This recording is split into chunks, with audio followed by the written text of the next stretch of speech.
What's up, everybody? Thralls Metal here once again. I'm the Croc-Neck, and I am back with some States of Metal. This time, we're going to go down south because outside of Florida, we really haven't done a lot of southern states, so we are going to go over Georgia and their awesome sludge metal scene. Been a while since I had done one of these that was based on just one particular style of metal, so I figured I would do this one. Inevitably, of course, I'm going to go down to Louisiana and do that sludge scene, but this one is also awesome. So, what do I know about Georgia? Well, it was the fourth state to join the U.S. and the fifth state to join the Confederacy, which I imagine that's not something they brag about much these days. I know a lot of movies are shot there. Generally at the end of a lot of blockbusters, you'll see the whole Georgia emblem with the peach on it and the end credits. And yeah, Georgia is definitely known for peaches. Hell, the presidents of the United States made a whole song about it. Now, when I do these, I like to look up fun factoids, and I found a pretty interesting one with this state. During the 1940s, there was a period known as the Three Governors Controversy. So I guess what had happened was, one gentleman ran for governor. I believe he ran unopposed, and he won, mainly because no one else was running against him. But that gentleman, and I use the term loosely because I guess he was like big on segregation and Jim Crow laws, but back in 1940s Georgia, everyone that could vote pretty much just said, yeah, that's our guy. Anyway, because this gentleman died and the state constitution didn't have anything in place in terms of succession of power, in the event of something like this, there was some confusion. The outgoing governor believed that he was going to be the governor because there was no one to succeed him. But I believe it was the lieutenant governor that believed that the outgoing governor, since he was out, he should have been the next one in line. And then to add further confusion, the one that ran, his son was also included on the ballot. So the whole General Assembly essentially met about this whole thing, and rather than doing a whole revote, they just penciled in Eugene Talmadge's son, who Eugene Talmadge was the gentleman that died before he got to office, and well, they just said, you're governor. And naturally, the other two said no. In fact, the outgoing governor stayed in office physically. They legit had to call the cops to get him out of there because I believe he like barricaded himself in the office as if that would keep him in office. Well, I mean, physically, it kind of did for a little bit up until they broke down the door. And I believe it was the lieutenant governor that actually tried suing or appealing, and well, they shot down his case, and then Eugene Talmadge's son became governor. And yeah, elections can get kind of crazy here in the U.S., which is still a thing. Another fun thing I found out about Georgia is this is where Hogzilla got shot down. This was a 1,000-pound, 12-foot long pig that I believe was a domesticated pig and just grew to enormous size after it got out in the wild. And they shot him down in 2004, and then in 2007, the Baconator was invented. I think there might be a connection. The state bird is the brown thrasher, which sounds pretty metal to me. Savannah has been voted the most haunted city in the U.S. The U.S. version of Stonehenge was actually here in this state, up until it was blown up by some idiot in 2022. It actually featured instructions on how to restart civilization after an apocalyptic event, and it was actually printed in multiple languages. It was kind of cool, and then someone blew it up because we can't have nice things. And one last little interesting thing, I found out that there is a tree that technically owns itself. The guy that grew up with this tree and around this house, he loved it so much that he said it owns itself and it has its own rights or something, which is kind of messed up because I'm reasonably sure this happened during a point where people owned people. More than kind of messed up when you think about it, but again, U.S. history, yeah, there's a lot of that. But this place is also home to a lot of killer sludge metal. And their sludge metal scene, I think, really kind of started off a little bit later than, say, I don't know, Louisiana, which really kind of came up in the 90s. This kind of gained more prominence in the early to mid 2000s. And I've been a big fan of this, and you know, there's definitely some key bands in here that everyone knows that really kind of galvanized the scene, but there's a lot of cool stuff kind of lurking in the underground, and some stuff that is maybe a little bit outside of, you know, the metal spheres to some degree, or at least to the degree of the metal archives, because at least one of these bands really wasn't counted on there. Anyway, I have 11 albums here for you, and we're gonna get started, and we're gonna start off with Baroness with their first and second EPs. Now this is the 2008 compilation of both of them. The first 3 tracks are from the first EP, which came out in 2004, and then the last 3 tracks are from the second EP, which came out in 2005. Baroness has always been less than creative when it came down to the names of their albums. Generally it's a color, or in this case it's just first and second, which, I mean, they're correct, but when it comes down to music, they're absolutely awesome. But I wanted to bring up these two in particular because this is them at their heaviest. There's a lot more of that sludgy, heavy grit. These are probably some of their most metallic offerings, especially the first EP. There's a lot more just beefy guitars, growled vocals. You even get some crust punk elements. The production is thicker, it's nastier, it's more aggressive sounding. There aren't a lot of clean vocals, if any clean vocals at all. It's mostly just growls and bellows, and everything is done just with a ferocious intensity, but also a lot of atmosphere. What definitely carries on to all the later music are the guitar chops. John Baisley has always had a gift for just really clever melodies, a lot of stuff that is kind of like classic heavy metal, and to a degree there's a lot of stuff on here that is very similar to Mastodon, albeit a little bit more straightforward. It doesn't feel as technical, and while a lot of their stuff is a little bit more somber in terms of like their lyrical themes, this feels definitely more aggressive. Now the second EP actually kind of showcases a little bit more melody. It's still very aggressive and still just heavier than hell, especially in comparison to like all their other stuff. But this is where the atmosphere and melody really start taking off. It's not so much in the vocals, but it is definitely in the guitar playing. There's a little bit more attention placed on melodic hooks and definitely more placed on atmosphere. There's a little bit more like spaciness, kind of like, you know, stoner rock, like a little bit of Kylesa, but you still got those bottom heavy sludge riffs. And I think that kind of just made the songs a little bit more dynamic, and it definitely works as like kind of a transition between this and then the Red album, which came out not too long after. Another difference I would say in terms of their earlier work, not only it being heavier, the songs are also quite a bit longer. Like Baroness does like to write long songs occasionally, but not all of them are very long. These are kind of drawn out, riffy, just kind of nasty, heavy jams, and honestly, I love this. This was awesome coming back to. Granted, it is kind of miles away from where they are now, even though there are still some similarities in terms of their overall sound. But yeah, this is Baroness at their heaviest, and I strongly recommend it if you have never checked it out. I'm a huge fan of this band anyway, so I'm probably just going to say check out Baroness in general. But if you want them at their heaviest and sludgiest, check this out. Mastodon Remission. This is their first full length, came out in 2002 on Relapse Records. I didn't want to lead in with this one just because I think most people know this band. Again, a good chunk of people know Baroness, but I would say this is one of the most important albums in terms of the Georgia sludge scene getting on the map, because this album kind of broke out a bit, and to a degree really kind of put Atlanta on the map in terms of like metal bands. I picked up this album not long after I heard the single March of the Fire Ants, which that song absolutely rips, and when I got home and jammed this, I was absolutely blown away, not only by the thick, cool, just angular, sludgy riffs that are just all over this album, but oh my god, the drum performance from Bron Daler.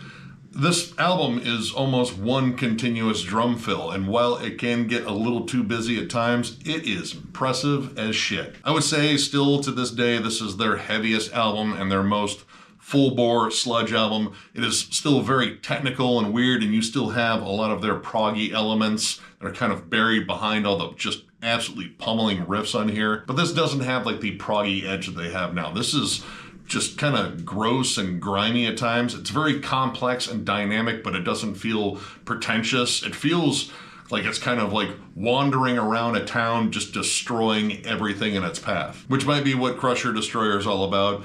I absolutely love that opening track. The fact that they sampled the T-Rex roar from Jurassic Park makes it even more endearing to me. But I love this entire album. This is probably the only one where all of the vocals are harsh. There's a little bit more clean-ish singing when it came down to Leviathan a bit later. Everything on here, though, is bellowed and growled and roared. There's a lot of stuff that is very similar to Neurosis, which was a huge influence of this band, especially on songs like Trainwreck Elephant Man and Trilobite. They're a little bit longer and more drawn out, and they have some more like post-metal atmosphere to them. Regardless of where you go on this album, you're gonna get nasty riffs. This still has some of my favorite riffs in Mastodon's entire back catalog, namely Mother Puncher. Mother Puncher is just sick riff after sick riff. It's one of my favorite Mastodon songs all time. And yeah, this is always a fun one to come back to. I love all of their albums though, and I like the fact that this band is continuously evolving, much like Baroness, but there's something about this old stuff that is still just absolutely brooding and disgusting, and definitely echoes the point of evolution, because this band pretty much came crawling to the surface from the ocean on its knuckles and is now walking upright and socializing with people with more complex themes over the years. But yeah, drag those knuckles. The evolved stuff is awesome too, but man, there's just something magical about the knuckle dragging stuff. So if you've never checked this out for whatever reason, check it out. Mastodon rules pretty much across the board. But yeah, this early stuff is just nasty. Savagist, Invisible Birth of Death. This is the lone full length from this Athens, Georgia band. I actually got this in a Metalhead box years ago and jammed it a couple times, and yeah, this is just some nasty, very atmospheric, kind of weird sludge metal. Sludge is generally very good at atmosphere and generally making it kind of uncomfortable, very noisy and squawky, and this band definitely embraces that. And they're also really good at strange song titles. The opening track, Remove Brains for Tanning, starts off very pleasantly. You get banjos, it's kind of, rustic sounding, and then all of a sudden you are just greeted to these gnarly, disgusting, heavy riffs.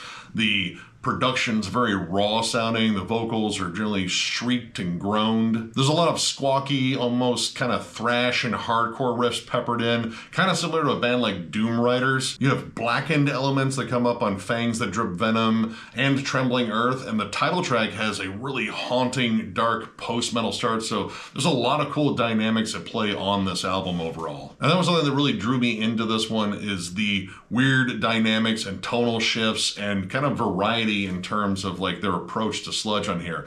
You have a lot of really jagged, twisted transitions, almost kind of similar to like Converge at their most feral. But you also have some really cool slow builds that are more akin to post-metal. Black and Endless actually has some cool clean vocals. There's almost a waltzing rhythm to it. And again, all of this is kind of stitched together in kind of a haphazard, but I don't know, a way that kind of works. This album feels disjointed and unsettling, and that's all in a good way. Now, sadly, this band broke up in 2020. I mean, the pandemic kind of wrecked everything. But this band does have another EP outside of this release. I definitely want to hunt it down. If you're looking for some sludge metal that is very eclectic, very just kind of all over the place, I wouldn't quite say avant-garde, but maybe bordering on it in terms of like some of the really weird transitions on here. Check this album out. It's a nasty listen, and this is one I thought about doing a retro review for, but I really wasn't sure how much traction it would gain just because it's such an underground release, but I definitely wanted to bring it up here because this thing's absolutely badass. Irist, Order of the Mind. This is the debut album from this Atlanta-based band. Came out in 2020, and I think this one kind of got a little bit overlooked, which is terrible because I think this is really good. This band is still 100% sludge metal, though I think they like to blend their sound a little bit with post-metal and a little bit of prog metal. Like, there's lots of cool polyrhythms and syncopated riffs on here. There's a lot of stuff that kind of reminds me of Gojira, just in terms of how big and epic it can be, because this has got a lot of melody to it, and despite the vocals being a little bit more gravelly, they're very tuneful, and they do manage some really solid hooks, which that is kind of Gojira in a nutshell, at least when it comes down to like the vocals. When the vocals aren't being groaned and bellowed, you do get some good chanted vocals, especially on Severed and Harvester. Severed, as well as the last track, really make good use of good dissonant tags at the ends of the riffs. There's a lot of just heavy chugging in here to drive the songs because they're very energetic. A lot of the stuff is kind of up-tempo too, so it's not like slow, kind of like lumbering sludge. It's kind of got like a little bit of a hardcore background to kind of give it a little bit more like urgency and a little bit more like speediness and aggression. And the whole vibe of it is interesting because it is definitely sludge in terms of it being like more somber and downtrodden, but there's a lot of like anthemic moments on it, like big choruses, big crescendos, and lots of just like big lush atmospheric melodies, like, you know, heavy strum tremolo riffs behind big chunky sludgy riffs. It kind of adds another dimension to this band's overall sound, which I really like. Like, some of this I thought was kind of comparable to the Ocean in terms of like the big sweeping dynamics. We're going from like, you know, softer, more somber spots to just like really energetic, very fast-paced moments. And I absolutely love the drum work. I think it's kind of the backbone that really drives this album because, again, all these songs have like a good, energetic punch to them. Even in their slower moments, I think the drum work on here is just fantastic. Now, this band put out an EP in 2022, which for the life of me, I cannot find a physical copy of. I don't know if it got a lot of distribution, and it was one that we wanted to cover, but we just didn't have time when it dropped. But I definitely want to find that because coming back to this album, I really dig this. I'm still a big Gojira fan. I love Mastodon, Baroness, but this has like a bit of a hardcore kind of crunch to it, and I just like the more up-tempo sound to this, and the fact that while it is still sludgy and downtrodden and dark, it is kind of got like a good anthemic punch to a lot of these choruses on here. So while I do believe this band kind of got overlooked, and I would say their EP kind of got overlooked as well, I certainly recommend checking this one out. Hopefully this band is still around and gonna surface with another full length, but time will tell there. I haven't really heard anything, but I strongly recommend you check this out. Again, if you're a fan of The Ocean and Gojira, as well as bands like Mastodon and Baroness, you might find some stuff you dig on here.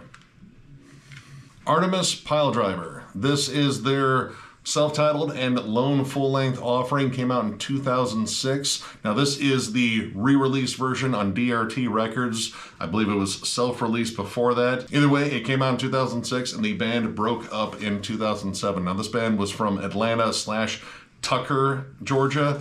I'm not familiar with Tucker at all. I definitely know Atlanta, but this band is probably the deepest south sounding band out of this entire bunch. And it is kind of telegraphed with their name. They did name themselves loosely after the drummer of Lynyrd Skynyrd, and there's a ton of southern rock in here. In fact, this has got a lot of like good old boy boogie to it, mixed in with like just heavy, nasty, sludgy riffs. Basically, you call this Southern Fried Sludge, and that kind of makes sense with the members they had. They had current and former members of Superjoint Ritual, Weed Eater, Floodgate, and another band that I'll bring up later, but a lot of this I would say is very comparable to Weed Eater, albeit like sped up a lot more. There's a lot of like up-tempo, kind of like Sabbathy grooves, kind of like Supernaut, but there's also a lot of comparisons to be made to a band like Maylene and the Sons of Disaster, especially in terms of the vocals, which the vocals I could get being an acquired taste. They're raspy, they're kind of scream. They're kind of similar to Dixie's in terms of like Weed Eater, which that's kind of a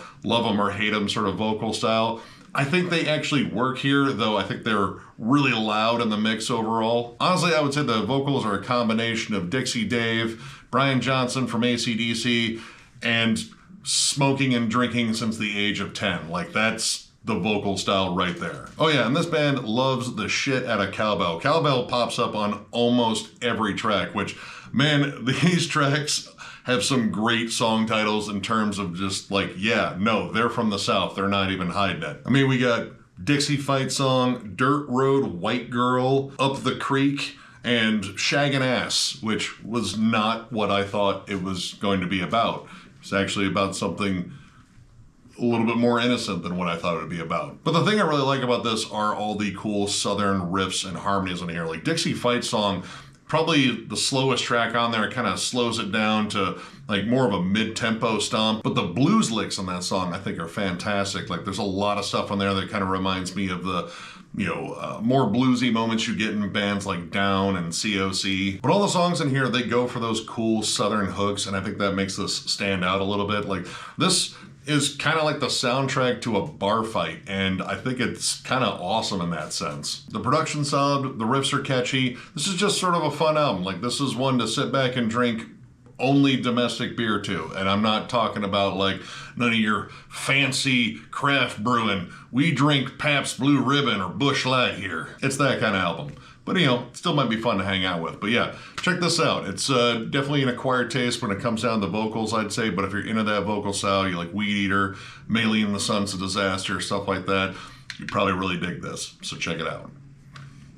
Zoroaster, Voice of Saturn. This is the second album from this Atlanta-based psychedelic sludge band, I guess you could call them that. I'm trying to think where I heard about this band. I want to say it was like YouTube diving, finding weird bands to listen to years ago, and I came across this one, and I absolutely just kind of dug their trippy, weird sound, because this band loves atmosphere, loves to drone, and probably the only one on this list where I'd say it kind of borders on stoner doom a little bit. Like, this definitely shares a lot of the same qualities as bands like, you know, Mono Lord or Truck Fighters, but at the same time, it kind of has that psychedelic sludge sort of vibe as a band like Domcraft. While the bulk of this is built on just heavy droning riffs and gravelly vocals and slow tempos, there's a lot of cool, like, interesting transitions and atmosphere in here. You have pianos and softer acoustic sections that just kind of come out of nowhere and then build back into those giant heavy droning riffs. And that's right away on the first track, Seeing the Dark. But when you get down to Spirit Molecule, that one just has a flat out stoner doom vibe. It's a 13-minute track. It's trippy. It's weird sounding. It sounds like it was written in the back of an Econoline van with a wizard spray painted on the outside. Like, it just has that vibe to it. But one of the big standouts on here for me was the song Undying, which featured Brent Hinds from Mastodon shrieking his guts out, which he doesn't do as often, and also contributing some really wild leads. This song is probably the heaviest song on the album, and it's not entirely sludge. Like, there are blast beats on it occasionally and kind of a more death metal tremolo that pops up, but how it works its way back into being like a heavy, lumbering sludge metal song is cool. And Brent Hinds' performance on the lead work in here is just strange. They do an effect where it just is constantly phasing in and out and kind of panning back and forth. So it's almost kind of a disorienting lead on here, but it kind of fits with the weird shifts on that song in general. Now, while I like all the atmosphere on here, I do think they overdo it at times. The last track, Layman of the Master Therion, it kind of breaks off and has this long silent pause before building into like a tribal drum jam. And it's cool, like it's got this kind of meditative vibe, but that long break kind of, well, puts the brakes on the momentum of the song. And then you have White Dwarf, which is just a long 5.5-minute ambient track that kind of works as a entirely too long setup for the title track. But overall, it's a really solid album. It's just a very strange album, but I kind of like it. Like, it kind of invites you into its weird world and just kind of messes with you. Again, especially Undying. That weird lead work and Brent shrieking like a maniac really adds a lot to that song. But yeah, this is just heavier than hell, but it's also just, you know, kind of spacey and weird, and I dig that sort of thing. So yeah, if any of that sounds really good, check this band out. Unfortunately, I believe they are on hiatus right now, or at least they are listed as on hold, but I would love to hear some more from them. I have some other albums by them. This is the one that really kind of got me into them, which is why I brought it up. But yeah, I recommend all their stuff. It's just weird, spacey, sludgy fun, and yeah, I dig that sort of thing. Kylesa, Static Tensions. This is the fourth album from this Savannah band. I have been a fan since, I believe, their third album, To Walk a Middle Course. Mastodon really worked as a big gateway into that whole, you know, Georgia sludge scene, and this was one of the bands I got into next, and this band is just raw and ferocious and sadly on hold, which I just found out when I was making up this list, which sucks because this band was really awesome and this album pretty much cemented me as a fan. Now, at this point, they were rocking 2 drummers, and oh my god, the drum dynamics on here are absolutely fantastic. And it's really cool in terms of how they recorded it, because each drum kit is kind of like on one side of the speaker, so you get like this cool panning effect between both drums, and the drum work itself is fantastic. If you were a big fan of the whole 2-drummer phase of the Melvins, then this is already for you. But this is also just crushingly heavy. The guitar tone is crunchy and sizzly. There's a lot of punk backbone to the faster moments on here, and oh my god, the riffs on here are just amazing. The opening track, Scapegoat, how it builds up into this just kind of gnarly Melvins jam with these bellowed vocals, which are very Melvins-esque, but with like added aggression to them. And while this album has a lot of aggression and just a lot of just raging emotion poured into it, there are great melodic hooks all over this album. Unknown Awareness, Running Red, Almost Lost, all have great melodic hooks, and I love how the guitars really just play off of one another. There's a lot of cool crawling melodies,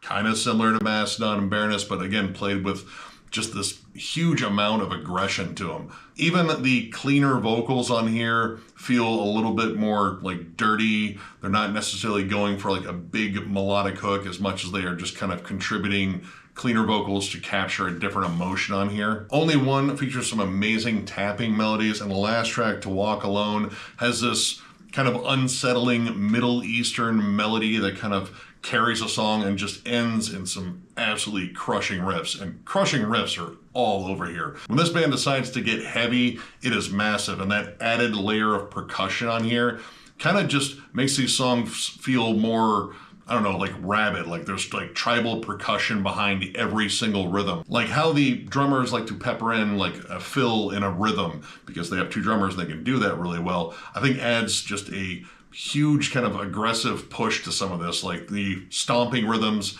have more of like a tribal feel. Like honestly, some of it kind of reminded me of the first Slipknot, just in terms of like all that extra percussion. And I still like that album, and I like how it sounds, and I get a little bit of that in the drum work here, which adds just such a punch to this nasty sound they have. Honestly, I love most of this band's discography, but this has probably been the one that has just kind of like made me a fan of them. I thought To Walk a Middle Course was really cool. It was a little bit more slower and kind of lumbering overall. This one is just energetic, and I think they kind of trimmed the songs down to be a little bit more straightforward and lethal. And again, that two drummer dynamic adds so much to their sound. If for whatever reason you haven't jammed this band, strongly recommend checking them out. Again, sadly they are on hold, but I'm hoping they come back and just slay us with some killer new sludge. I love pretty much all of their albums, but if I was going to tell you to start anywhere, it would definitely be this one, so check it out.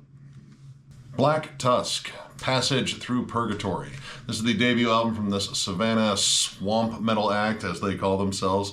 Definitely falls under sludge metal, but this band embraces the punk side, or at least the punk influences behind sludge metal and southern metal in general, because there's a lot of that in there. Now, I got in this band with their album Taste the Sin, which I definitely noticed like the more punk leanings on that one, but I think they're even more like prevalent on this one, because a lot of these songs are just fast, in your face, lots of punk riffing kind of mixed in with like intermittent, like just sludgy, doomy riffs. And man, these songs just snarl. This is just a vicious sounding album from start to finish. This definitely embraces more of the dirtier side of sludge in general. The guitars are grittier than hell. The vocals are either high screams and shouts or low bellows. I love how it starts off with a cool instrumental, Witch's Spell, and then right into Fixed in the Ice. Like, it's a great 1-2 punch, and it kind of sets the pace for the entire album, which this thing is just going at all times. This is yet another one where I draw a comparison to the band Doom Riders, because while it is very sludgy, there's a big hardcore punch to it. A lot of the songs are kind of short, just explosive and in your face. You do get some good sludgy breakdowns on songs like Mind Moves Something and Call of the Sewer Rat. Both of those songs get a little bit slower, you get a little bit more of those droning riffs, but a lot of this is just like heavy punk strumming played with a just flat out disgusting guitar tone. And it kind of gives this album and this band kind of a unique sound within at least the Georgia sludge scene. Like the song Falling Down is probably one of the fastest tracks on there, bordering on like a hardcore thrash kind of crossover, albeit played through a sludge filter. It starts off fast as hell, goes for the throat, then it kind of slows down and then builds right back up to that speedy section at the end, all in a very short, compact, violent song. And that is something I really like about this album. Like, this is just energetic at all times. Even when it slows down, you can kind of feel the energy sort of building up for the next big, gnarly, sort of like punk hardcore attack they do. Now, this came out in 2008, and this band was like kind of like building some momentum in the underground. And then sadly in 2014, their bassist and co-vocalist Jonathan Athan tragically died in a motorcycle accident. That horrible news spread everywhere. I saw it, and I was really getting into this band and curious where they would go next.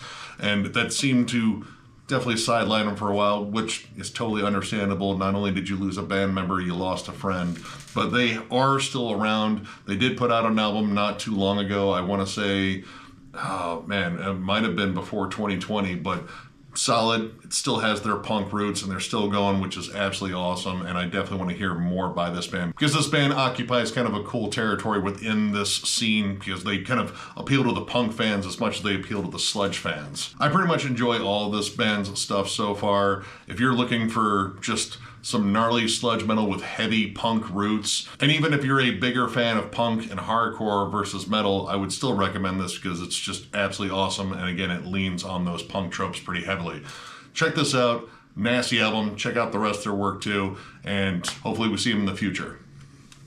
Royal Thunder CVI, which are Roman numerals for 106, that might be what it stands for. I don't know. I know that this is the debut album from this Atlanta-based God, I don't know if I can fully call them sludge metal.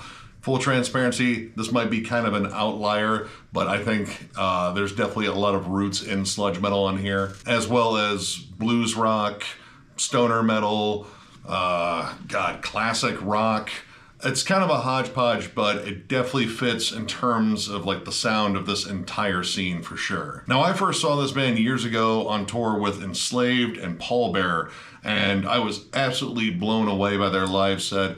Namely, Minnie Parsons, their bassist and vocalist. Oh my God, she has an amazing voice. I went over their most recent album and I said that she was pretty much a combination of Janis Joplin and Ann Wilson, and I totally stand by that. She has this brilliant, powerful voice with an excellent range, but it's very gravelly and raw, and God, she can just belt out everything with just an amazing amount of power. And with as many like giant, heavy blues licks that are on this album, it works so well. This album is very emotional, very heavy, but in like a very dreary, oppressive, sort of melancholic way. And this might be probably their most metallic album overall. I wouldn't say it's like, again, full-on sludge metal because of all the other influences on there, but it definitely has its more metal moments. The riffs on Drown definitely have a more sludge metal vibe to it. There are screamed and shrieked vocals on Whispering World. And when this band gets down to a very lumbering groove, like that doom metal vibe really comes through. The opening track, Parsons Curse, is just a fantastic slow build of a song, and again, very driven by her passionate vocals. And her vocals add so much in the way of dynamics to this already very dynamic music, like Shake and Shift. It's very spacey and very open. It's kind of lush sounding, but it feels more weary and worn out, especially when you add her vocals on top of that. She sounds very drained of energy, and that kind of matches up with the music. And Sleeping Witch has a very doom-laden start. It's very slow and lumbering, kind of dark and ominous. And it's amazing, like, all the emotions that go into this music, because you really feel like this whole album is a emotional journey, which ties into the band's history. There's definitely, substance abuse in there, and even like, failed relationships and, disillusionment. All that is really captured on their albums. So kind of like Baroness, there's like a transparency to the lyrics in terms of like, what they're going through, they're just gonna tell you. And even though there's like a good balance of clean playing to like the heavier, more distorted, chunky sludge riffs, you can feel the weight of all the emotion on all of it, regardless of whether or not this section is a little bit cleaner or a little bit more docile than, say, another section which is way more aggressive. Like the ballad Minus is very heartfelt, but also very dreary and woeful, and you can kind of feel all that emotion, and that is definitely something that I love about this album and this band in general.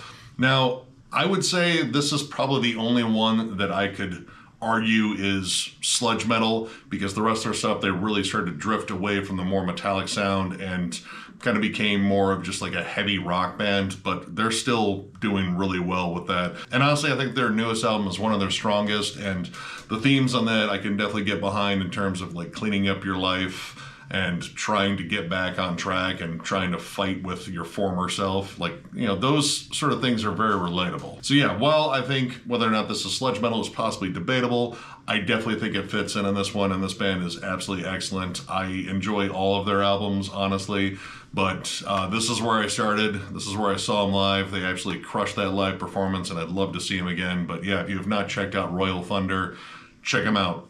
Honestly, some of the best female vocals you will hear in music today. And musically, of course, they're awesome too. Otherwise, I wouldn't recommend them if it was just a good singer. So yeah, check them out.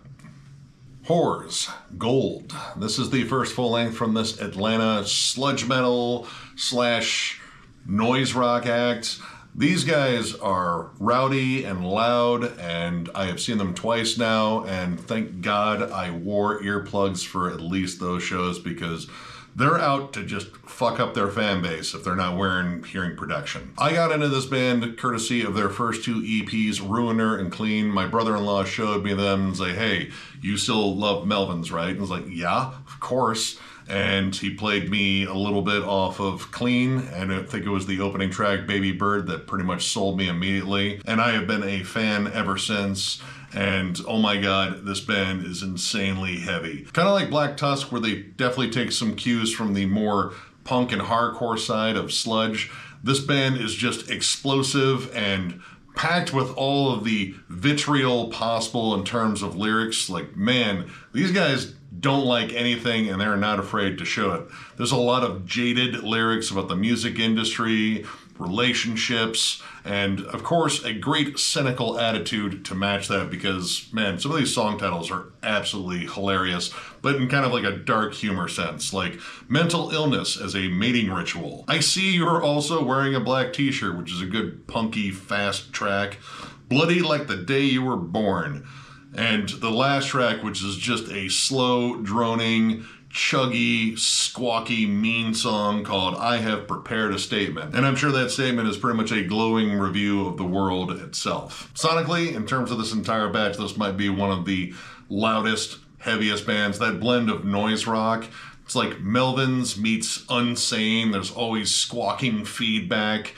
The leads aren't necessarily leads. They're more or less just like quick little runs of noisy scrapes and such, and the vocals are distorted. It's sounding like they're being belted through a broken PA system. The opening track, Playing Poor, is pretty much like hate mail to the music industry, and pretty much just being jaded about why am I not famous, and you know, I thought I was going to be a rock star, and then pretty much coming to the realization was like, oh, I'm going to be poor doing this, so I better fucking love it. And I absolutely love the production on here. It is dense, it is ugly. It's almost like Steve Albini working with Kurt Ballou on, you know, a Melvins album. Like, all right, let's make this sound as just lethal and heavy and noisy as possible. And at times it kind of hurts, but I don't even care, because this album is, well, it's kind of a joyride, at least when you're listening to it, but when you pay attention to the lyrics, it's not a very joyful ride. It's a pretty jaded one. And while I like the high energy of this, the slower grooves that pop up on songs like Baby Teeth and I Have Prepared a Statement, those are the ones I just absolutely love. When this band slows down and lets those riffs drone, because that tone is just lethal. That is like some of the best stuff on here. Out of all these albums, I would say this is like the best one to get a noise complaint to. So yeah, if you're looking to irritate your neighbors in an apartment complex and pretty much get everyone on your floor plus the people above you, jam this album. This is just a gnarly sludge album that does not like anything, but kind of wants you to like it, I think. If you're looking for something that is as heavy as it is cynical, it is this album, so check it out. And finally, Harvey Milk, Life, the best game in town. This is the 5th album from this Athens band, came out in 2008, and this band, I would say, is kind of like the root band for the Georgia sludge scene. Like, they took the Melvins worship, kind of turned it into their own thing, and kind of kept it really underground, because honestly, I didn't hear much about this band up until, like, you know, the mid-2000s. And honestly, it doesn't help that this band is still not on the Metal Archives. I have no idea why, because this definitely is sludge metal, albeit it has a lot of interesting little quirky bits to it. It's kind of like the Melvins with more depression and cynicism, honestly. And this band definitely influenced a lot of the bands that I've already gone over. I already know for a fact that this band has actually worked with members of Wh0res, so yeah, this band is firmly ingrained in the whole sludge scene, and they should be, because this is just gross, heavy, and very strange sounding. I considered going over their debut album, Courtesy and Goodwill to Men, which came out in 1997, but even that album is just possibly too weird for me to describe at some points. It is just a mess of sludgy riffs and weird atonal melodies and kind of twisted groans and barking. And honestly, it is just sort of an unsettling listen in general. This one, they got a little bit more hooky, but believe me, it's still heavier than hell. The first track on here plays off of the title, Life, the Best Game in Town. And the opening track is called And Death Goes to the Winner, which is just an awesome chorus. I love the soft to heavy dynamic, like it opens up with clean guitars and, you know, very high-pitched singing, and then all of a sudden you just get into these big, sludgy, doomy riffs and this massive chorus that pretty much kind of captures the whole vibe of this album, which is just dark and brooding. Even the cleaner moments on here just sound strange, like they're a little bit off, like they're being sung by crazy people. And when they shift to those big, heavy, monotonous chugs, it is just absolutely earth-shattering. But this doesn't necessarily stick to the slow and monotonous. There are faster moments on here, definitely a little bit of that punk energy on songs like, and forgive me, I have to open this up because they're not printed on the back, After All I've Done for You, This Is How You Repay Me. It's a damn good song. And Maelstrom of Bad Decisions. Believe me, I know that one. But those definitely trade off really well with more doomy tracks like Decades and Roses. And Decades in particular really stands out because there is what I would call a levee-breaking amount of reverb on that snare. But ones that I think were big standouts just because tonally they kind of didn't fit because they felt just different in terms of the whole vibe of the album are Motown, which is kind of a poppy song. Like it's heavy, but it's kind of got like a classic rock hook. Like it's kind of a, I don't know, like a drunken Cheap Trick playing with heavier guitars. And then the last song, Goodbye Blues, which is heavy and sludgy, but then you get to the end and they pepper in a Looney Tunes ending. Like they play the whole Merry Melodies end on guitar and bass and drums, and they even throw in a gong, and that is how the album ends. And yeah, no, it's sort of this weird little upbeat ending to an otherwise just visceral, dark, heavy album. But that's kind of their thing. They really don't play by any set of rules. Their music is very off the wall, unsettling, dark, and heavy, which definitely takes a page out of the Melvins book, but they added something to it that was just a little bit more filthy.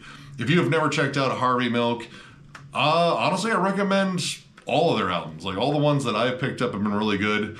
That first album is something else. Like that is one of the most dark, twisted sludge albums I think I've ever heard, and I've listened to a lot. Like there's stuff on that first album that makes I Hate God sound a little bit tame. But this one, you get a good balance.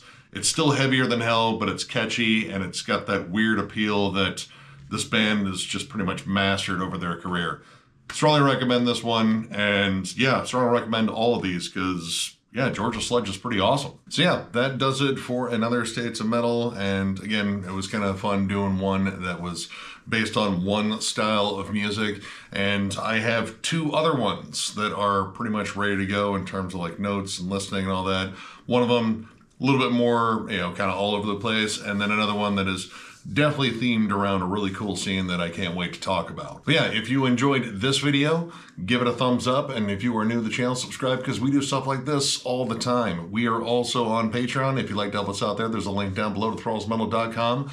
Our Patreon link is there. It is also on our channel someplace, but thrallsmetal.com is where you go to get Thralls Metal stuff. We have shirts, we have new shirts, we have old shirts that are at a discounted price. We even have hats. If you're interested in any of that, check out the link down below. And of course, thank you guys so much for liking, subscribing, following. We are off to a new year here, and I have a lot of stuff that I definitely want to do on my own, but so do the other guys. And yeah, we're already looking forward to what this year brings because last year was such an adventure. So stay tuned for what is likely a buttload of content coming your way. You guys are absolutely amazing and keep us going. And yeah, we're looking forward to another kick-ass year of doing cool metal YouTube shit. So thank you all once again, and we will catch you later.